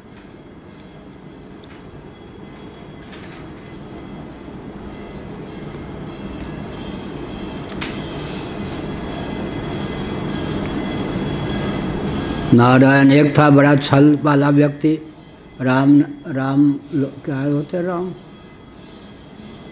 वो आप व्यवस्थापक थे नोड़िया वाक्य राम भरोसे। हाँ, उनका बेटा छोटा था। अब कोई दिन होता जिसे झूठ बोला जाता, 2 फरवरी या कौन 1 अप्रैल, हाँ लोग झूठ बोलते उत्तर प्रदेश में। और बच्चा था, एक व्यक्ति आया, उसने कहा, एक आश्रम का नाम बता दिया, वो जो भी नाम राम जी के बेटे का, वहाँ निमंत्रण है, उसको दे दिया। एक सयाने दाढ़ी रखते थे, उनको उनके आश्रम में निमंत्रण है, उन लोगों को ध्यान नहीं कि 1 अप्रैल है, इतने बजे है, ये है। वहाँ वो पहुँच गए दोनों। अब वहाँ देखा न भंडारे की तैयारी न कुछ, और दैव योग से फूलचंद कागजी जो थे ना भिवानी वाले, उनके बड़े भाई उस आश्रम में दैव योग से बैठे थे, लक्ष्मी नारायण, जिनके नाम पर वो एक होटल भी था वृंदावन। वो दोनों आए, एक बच्चा को ले लिया था, एक सयाने थे। कैसे आगमन हुआ, कहाँ से ओरियाबाजी के आश्रम से आया हूँ। अच्छा, तो कोई प्रयोजन? अब क्या बताऊँ, यहाँ तो कुछ दिखता ही नहीं प्रयोजन हमसे। तो कहा उस व्यक्ति ने, वहाँ भंडारा है, दक्षिणा इतनी मिलेगी, ये सब। अच्छा अच्छा, अब वो मुंह देखने लग गए महंत, भंडारा की तो कोई बातें नहीं थी। वो जो कागजी के भाई बेटा, अच्छा अच्छा, उनकी अखंडानंद में आस्था थी ओरियाबाजी में। अच्छा अच्छा, तो ठीक है, ऐसा है कि आपको तो ठगा गया है, लेकिन कितना कहा था? 2-2 रुपये लक्ष्य, उन दिनों 2 रुपये दक्षिणा मिलेंगे। अच्छा, भोजन क्या क्या कहा था? चंद्रावली होटल, उन्हीं के होटल थे चंद्रावली, वहाँ से भाई ये दोनों आए हैं, बढ़िया बढ़िया जो जो कहा गया था वो सब सामग्री बनवा के लाओ। दोनों को वहाँ बैठा के पवाया तो क्या मतलब हुआ 2-2 रुपया दक्षिणा भी दे दी, ऐसा हुआ। इसका मतलब क्या हुआ, इस प्रकार से कोई भ्रम प्रमाद करुणा पाठ विप्लिप्सा छल की भावना भी हो सकती है, लेकिन वेद तो अपौरुषेय हैं, तो जीवनिष्ठ किसी भी प्रकार के दोष का उनमें सन्निवेश नहीं है। यहाँ तक कि भगवान भी जब सगुण साकार होते हैं तो कभी कभी छल कर देते हैं। क्या ठीक है? स्वास्थ्य ठीक है? बच्चे का ठीक है। हाँ ठीक। क्या जाना है अभी? नहीं, थोड़ा सा। ठीक। भोजन प्रसाद पाना? हाँ। ठीक। तो क्या कह रहे थे? पूज्य गुरुदेव कहते थे ठीक है, जीव कर्तृक नहीं ईश्वर कर्तृक वेद को मान लो। भगवान तो सर्वज्ञ सर्वशक्तिमान हैं, उनकी रचना में तो कोई त्रुटि नहीं होगी। कहते तो बस एक की संभावना है, छलकर तारेवतासु व्रत मोहिनी अवतार में भी और जलंधर का रूप धारण कर लिया भगवान विष्णु ने। कहीं कहीं देवता का कार्य करने के लिए भगवान भी छल कर सकते हैं। इसलिए न ईश्वर कर्तृक न जीव कर्तृक, सर्वथा अपौरुषेय वेद हैं। अपूर्व मीमांसकों के यहाँ तो ईश्वर को मानते ही नहीं, वहाँ तो अपौरुषेय है ही। हम लोग मानते हैं, लेकिन ईश्वर के निश्वास कल्प वेद हैं। बृहदारण्यक उपनिषद के अनुसार ईश्वर कर्तृक भी वेद नहीं, यथा पूर्व कल्पयत, वेदों के लिए भी ऐसा। अपौरुषेयस्य असंभावित सर्वदोषस्य अशेष पुरुषार्थ हेतु शास्त्रस्य अनर्थार्थत्वमिष्टुम अशक्यम। शास्त्र में जो विधान है वो बरगराने के लिए या कोई अनर्थ की सिद्धि के लिए कल्पना ही नहीं कर सकते। मोक्ष पुरुषार्थ का वर्णन जैसा है ठीक वैसा मोक्ष होता है। धर्म का जो वर्णन है स्वर्ग कामो यजेत आदि, स्वर्ग भी है, शास्त्र बरगलाने वाले नहीं। पुमनिष्ठ जीवनिष्ठ, जितने दोष हो सकते हैं किसी दोष का उसमें संसर्ग नहीं। मामतीकार ने बहुत बढ़िया लिखा, पूर्वाचार्य महाराज जो पढ़ा रहे थे तो लोटपोट हो गए। वेदों में आज्ञा परक लिंग का प्रयोग हो ही नहीं सकता, किसी की वाणी हो तब तो आज्ञा देना। महाराज बहुत बड़े वैयाकरण थे हमारे पूर्वाचार्य, बहुत बड़े वैया, महाशय जी से पढ़ा था, बहुत बड़े वैया और लोगों से। उन्होंने कहा बहुत अच्छी बात है, जब किसी व्यक्ति की वाणी हो तब तो आदेश हो ना। आदेश परक लिंग का उपयोग ही नहीं है, अपौरुषेय है। पूज्य गुरुदेव कहते थे कि वेदों में जो विरोचन आदि का संवाद है, अमुक का आदि संवाद है, रघुवंश इत्यादि का वर्णन है, वैदिक शब्दों के आधार पर घटना घटती है, घटना घटने के आधार पर वेदों की रचना नहीं है। वैदिक शब्दों में यह चमत्कृति है कि उसके आधार पर घटना घट जाती है, घटना का अनुगमन वेद नहीं करते। गंगा यमुना सरस्वती आदि का वर्णन है, हिमालय आदि का वर्णन है, इन सब की संरचना के बाद वेदों की रचना हुई होगी, ये नहीं। अनादि अनपूर्वी घटित शब्द राशि वेद हैं। हाँ क्या कह रहे? विधि वाक्य जो मिलते हैं वेद में, जैसे विधि वाक्य में तो ठीक है, विधिलिंग है, आदेश परक लिंग नहीं। 10 लिंग होते हैं, लोट प्रकार ये सब है ना। आदेश परक वो दिखाई पड़ेंगे, होंगे नहीं। किसी की वाणी हो तब तो कोई आदेश दे ना, कोई वक्ता हो तब तो आदेश दे। वो तो ये वामतीकार ने लिखा। अपौरुषेयस्य असंभावित सर्वदोषस्य अशेष पुरुषार्थ हेतु शास्त्रस्य अनर्थार्थत्वम इष्टुम अशक्यम। शास्त्र जो है वो कोई व्यक्ति को वंचना देने वाले, ठगने वाले या जिसका जो फल है उसके अतिरिक्त अनर्थ सूचक विधान करने वाले बिल्कुल नहीं हैं।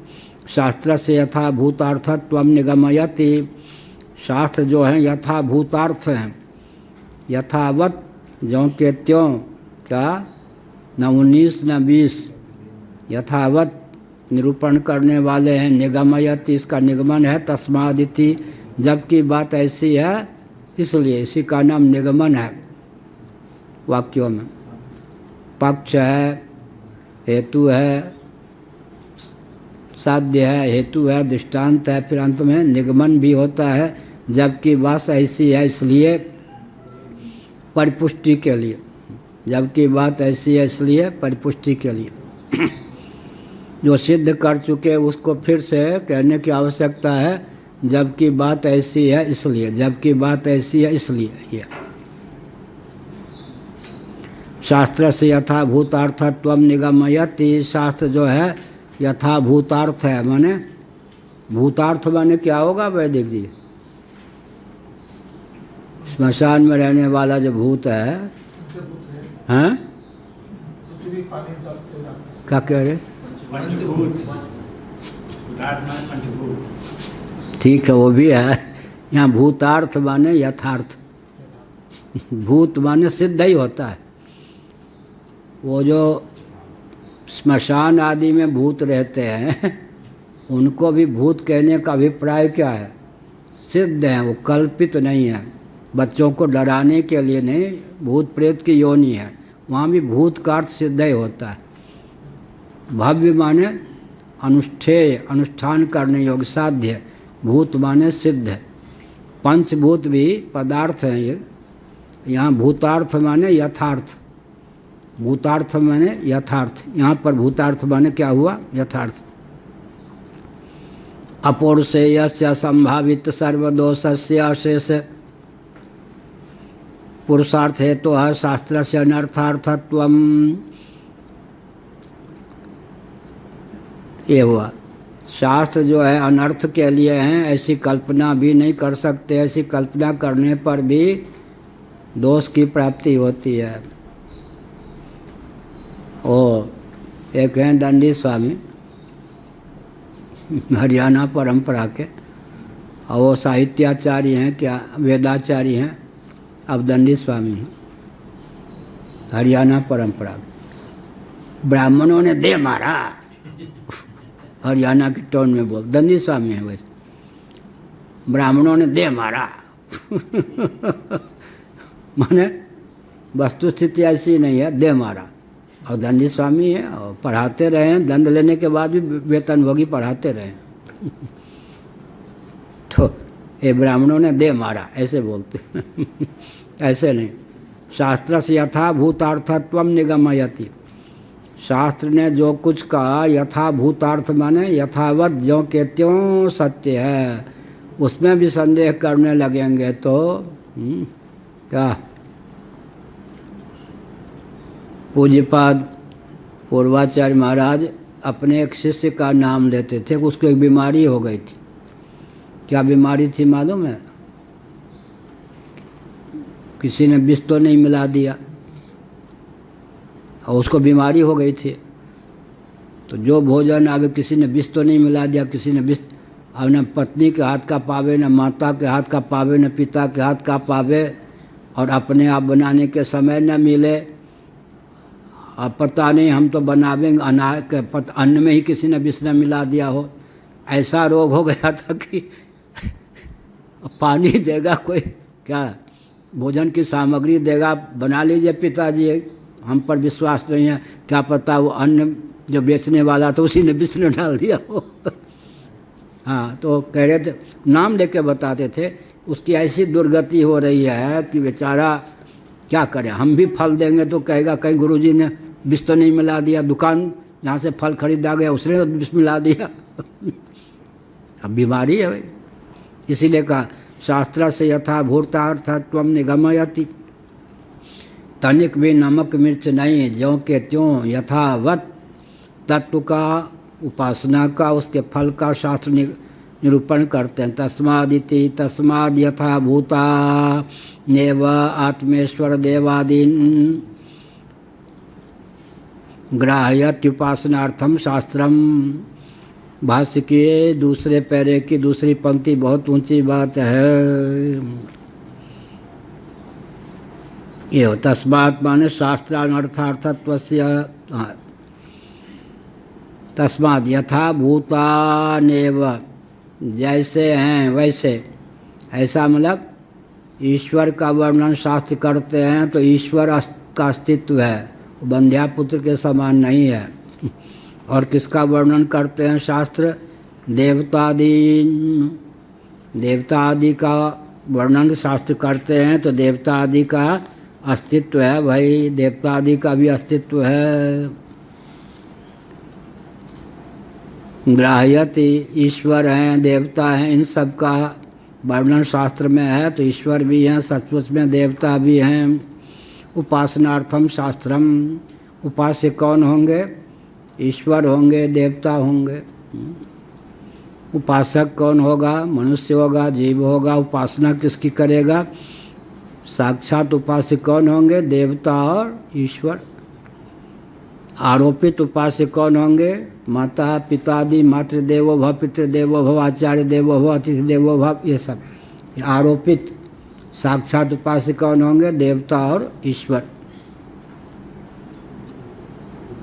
नामा, अब हो गया, कहाँ गए थे, ये हो गया। तस्मात् उपासनार्थम ज्ञानार्थम च इति शेषः, उपासनार्थम ज्ञानार्थम च इति शेषः, उपासना के लिए हैं और बोध के लिए हैं, यह शेष है। अपनी ओर से इतना आरोपित करके अध्याहार करके अर्थ लगाना चाहिए। शास्त्राद यथार्थ प्रतिपत्ति से यह प्राप्ति इत्यत्र व्यभिचारम नोदयति नामादौ इति। अब कहते शास्त्राद्यर्थ यथार्थ प्रतिपत्ति से यह प्राप्ति ही, शास्त्र ने जिस अर्थ का जैसा प्रयोग प्रतिपादन किया है उस अर्थ को उसी प्रकार मानने पर, उस प्रकार की उपासना को उसी प्रकार करने पर श्रेयोपलब्धि होती है। यह जो कहा, इस पर फिर आशंका व्यक्त की जाती है। व्यभिचारम नोदयति, व्यभिचार माने स्खलन, ज्यों के त्यों ऐसा है, ऐसी बात नहीं, आशंका की जाती है। क्या? पूर्व पक्ष जो होता है स्थूणा निखनन न्याय से, कल वाली बात याद है ना, स्थूणा निखनन न्याय से निष्ठा को परिपुष्ट करने के लिए पूर्व पक्ष की आवश्यकता है। स्थूणा निखनन न्याय से। नामादौ, ये अंतिम पंक्ति 78 भाष्य, नामादौ ब्रह्म दृष्टि दर्शनाद अयुक्तमिति चेत स्फुटम नामादे अब्रह्मत्वम। कहते भाई तुम क्यों बरगला रहे हो शास्त्र के नाम पर? शास्त्र में तो नाम ब्रह्मेत्युपासित, छांदोग्य उपनिषद, ये सब 7 और 1, ये सब नामादौ, ये क्या मतलब हुआ? नामादौ ब्रह्म दृष्टि दर्शनात्, नाम की, भगवान नाम की ब्रह्म बुद्धि से उपासना करे। ब्रह्म दृष्टि दर्शनात् अयुक्तम इति।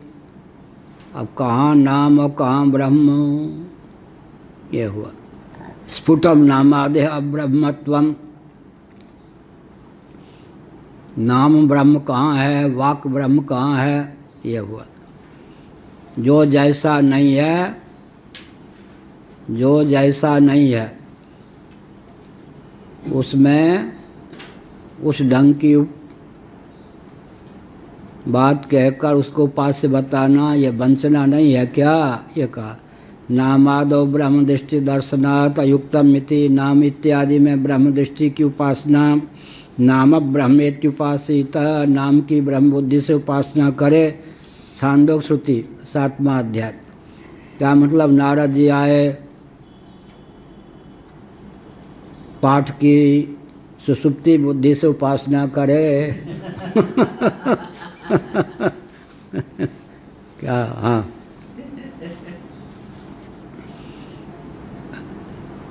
तरत शोक आत्मवेद, आत्मवेदता शोक को तर जाते हैं, ऐसा हमने सुना है।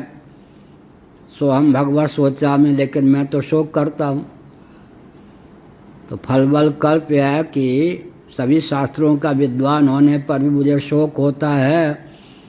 अगर सचमुच में मैं आत्मज्ञ होता, आत्मा को ठीक से समझता, तो शोक नहीं करता। सनत कुमार ने कहा, पहले अपनी विद्या का परिचय तो दीजिए। छांदोग्य श्रुति 7वां अध्याय। कोई ऐसी विद्या नहीं, कला नहीं जिसमें नारद जी निपुण न रहे हों। अच्छा, इतने बड़े विद्वान हैं फिर भी शोक होता ही है। तो फिर क्या किया? परोवरीय क्रम से ब्रह्म का निरूपण किया। क्या, कौन सा शब्द कहा हमने? परोवरीय क्रम से, उत्तरोत्तर उत्कृष्ट। पहले बाह्य प्रपंच को अनात्मा समझो, अन्नमय कोश को आत्मा। अन्नमय कोश के अनात्मत्व का निश्चय हो जाए तब प्राणमय कोश को आत्मा समझो। प्राणमय कोश का अनात्मत्व का निश्चय हो जाए तो मनोमय कोश को आत्मा समझो। मनोमय कोश के अनात्मत्व का निश्चय हो जाए तो विज्ञानमय कोश को आत्मा समझो। विज्ञानमय कोश के अनात्मत्व का निश्चय हो जाए तो आनंदमय कोश को अनात्मा समझो। आनंदमय कोश के अनात्मत्व का निश्चय हो जाए तो सचमुच में जो आत्मा है उसी को आत्मा समझो। बात भी ठीक है। यहाँ से किसी को कहाँ जाना है? मान लो कलकत्ता जाना है। अब लक्ष्य क्या करेगा? यहाँ से भुवनेश्वर जाऊँगा। अंतिम लक्ष्य तो नहीं है, लेकिन लक्ष्य है या नहीं? भुवनेश्वर के बाद फिर क्या होगा? कटक जाऊँगा, और जो हैं होते होते कहाँ पर? कलकत्ता पहुँचूँगा। ठीक। तो सत्य सहिष्णुता की क्रमिक अभिव्यक्ति के लिए उपासना भी होती है, लेकिन कल्पित नहीं। नाम भी है और कौन है? ब्रह्म भी है। भगवान का नाम ही ब्रह्म नहीं है, लेकिन नाम है और ब्रह्म है। इनमें से कोई कल्पित नहीं है। उपासना की दृष्टि से विचार करें तो कल्पित कुछ नहीं है। तो नाम इत्यादि में, शालग्राम में ब्रह्म बुद्धि, विष्णु बुद्धि, नाम में ब्रह्म दृष्टि, ये जो है, तो उसका अर्थ क्या होता है? उपासना करते करते जिसकी भावना जिसमें करते हैं उसके गुण, तदनुरूप गुण का हमारे जीवन में संचार होता है। तो इसका मतलब क्या? यहाँ पर भ्रम पैदा किया गया क्या? ब्रह्म भी है और भगवान का नाम भी है। इसमें असत्य तो कुछ भी नहीं है ना। अन्य में अन्य की जो बुद्धि की गई है वो भ्रम यहाँ थोड़े है क्या? ब्रह्म भी है, नाम भी। रस्सी में एकाएक सर्प बुद्धि हो जाए तो भ्रम है, और नागपंचमी के दिन रस्सी में सर्प की भावना कर दी जाए तो भ्रम थोड़े है क्या? दोनों में अंतर हुआ या नहीं? रस्सी में सर्प की बुद्धि हो जाए एकाएक तो क्या है? भ्रम है। लेकिन नागपंचमी के दिन रस्सी में सर्प की भावना कर ली जाए वो भ्रम नहीं है। सर्प भी है, रस्सी भी है। तो अन्य में अन्य का जो आरोप होता है बुद्धिपूर्वक, आरोप्य पदार्थ भी है, जिसमें आलम्बन लिया वो भी है। यहाँ भी कोई व्यक्ति के जीवन में सत्य सहिष्णुता के लिए, दिव्य गुण के आधान के लिए अन्य में अन्य का आरोप उपासना है, लेकिन वहाँ पर भी दोनों के अस्तित्व में किसी के अस्तित्व का पुलाप नहीं है। ओम पूर्णमदः पूर्णमिदं पूर्णात् पूर्णमुदच्यते पूर्णस्य पूर्णमादाय पूर्णमेवावशिष्यते। ओम शांति शांति शांति।